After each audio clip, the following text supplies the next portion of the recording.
ঋণের বোঝায় যারা জর্জরিত, বিষ্ণু ইসলাম চমৎকার একটা দোয়া শিখিয়েছেন। আমাদের অনেকে ঋণের বোঝায় জর্জরিত, আছে না নাই? এদিকে কেউ আছেন? থাকলে হাত তোলার দরকার নেই, থাকলে এই দোয়াটা পড়বেন। এক সাহাবী নাম আবু উমামা, নামাজের ওয়াক্ত ছাড়া উনি মসজিদে যেয়ে বসে আছে। বিষ্ণু বললেন, কিরে আবু উমামা, নামাজের তো ওয়াক্ত হয় না, মসজিদে কি? সাহাবী বলে, হুমুমুন লাজিমাতনি ওয়া দুয়ুন।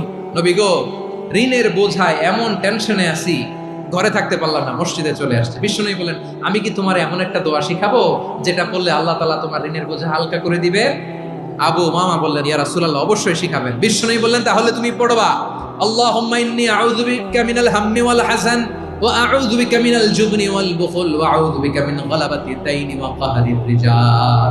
ও আল্লাহ, তোমার কাছ থেকে দুশ্চিন্তা থেকে পানাহ চাই, কৃপণতা, ভীরুতা, অলসতা, কার্পণ্যতা, এই সব কিছু থেকে, মানুষের কঠোরতা, আমার উপর মানুষের আধিপত্য এবং